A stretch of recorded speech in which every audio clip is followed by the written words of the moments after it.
पश्चिम बंगाल के मुख्यमंत्री और तृणमूल कांग्रेस के अध्यक्ष ममता बनर्जी ने कहा कि अगर चुनाव बाद केंद्र में इंडिया गठबंधन की सरकार बनती है तो उसे वो पूरा समर्थन देगी। इसके साथ ही उन्होंने दावा किया कि केंद्र की मौजूदा सत्ताधारी भारतीय जनता पार्टी को 543 सीटों में 195 से अधिक सीटें नहीं मिलेंगी। ममता ने ये बात तब कही है जब 10 राज्यों और केंद्र शासित प्रदेशों की 96 सीटों पर चौथे चरण का मतदान हो रहा था। बनर्जी ने उत्तर 24 परगना जिले के बोंगागांव और बैरकपुर निर्वाचन क्षेत्र में बैक टू बैक 2 रैलियां की और ये टिप्पणी की जब चौथे चरण में पश्चिम बंगाल के अन्य जिलों की 8 लोकसभा सीटों पर मतदान चल रहा था। दोनों रैलियों में ममता बनर्जी ने प्रधानमंत्री नरेंद्र मोदी पर जमकर निशाना साधा। बैरकपुर की रैली में टीएमसी सुप्रीमो ने कहा कि बंगाल रास्ता दिखाएगा, बंगाल केंद्र में सरकार बनाने में पूरा समर्थन देगा।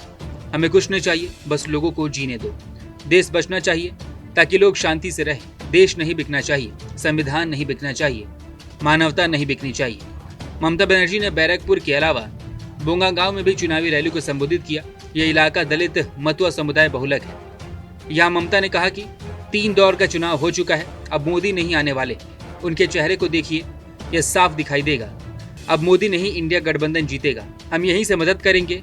कल तक हमें जो रिपोर्ट मिली थी इसके मुताबिक उन्हें यानी बीजेपी को 195 सीटें मिलेंगी, बाकी इंडिया गठबंधन और कुछ छोटी पार्टियों को मिलेंगी। अब मोदी को जाने दीजिए और भारत को रहने दीजिए। बता दें कि मतुआ समुदाय के अधिकांश लोग बांग्लादेश के शरणार्थी के रूप में भारत में आए। 2019 के चुनाव में बीजेपी ने इन लोगों के लिए नागरिकता संशोधन अधिनियम यानी CAA लागू करने का वादा किया था और टीएमसी के विरोध के बीच आखिरकार इस साल मार्च में भाजपा सरकार ने इसे लागू कर दिया था। केंद्रीय गृह मंत्री अमित शाह ने वादा किया था कि लोकसभा चुनाव के अंतिम दौर के मतदान से पहले CAA के तहत लोगों को नागरिकता मिलने का काम शुरू हो जाएगा। बोंगागांव लोकसभा सीट पर टीएमसी ने बीजेपी विधायक विश्वजीत दास को मैदान में उतारा है, जो पहले टीएमसी में थे।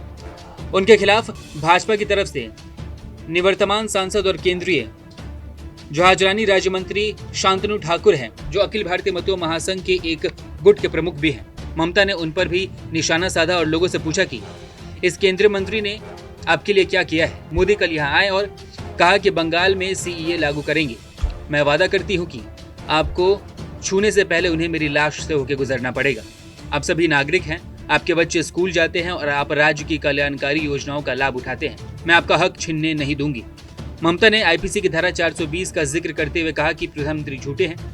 ममता ने इस दौरान तंज कसते हुए बैंक में 15 लाख रुपए आने के वादे को भी याद दिलाया। पूछा कि आखिर 2 करोड़ नौकरियां देने वाले वादे का क्या हुआ।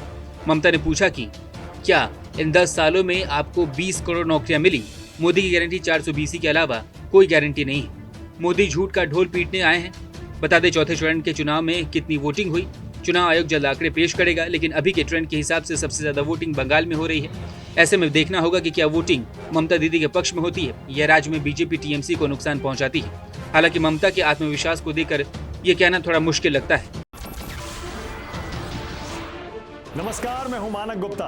अगर आपको हमारा ये वीडियो पसंद आया हो तो इसे लाइक और शेयर जरूर करें और हाँ, हमें सब्सक्राइब और फॉलो करना ना भूलें ताकि आप देश और दुनिया की कोई खबर मिस ना करें।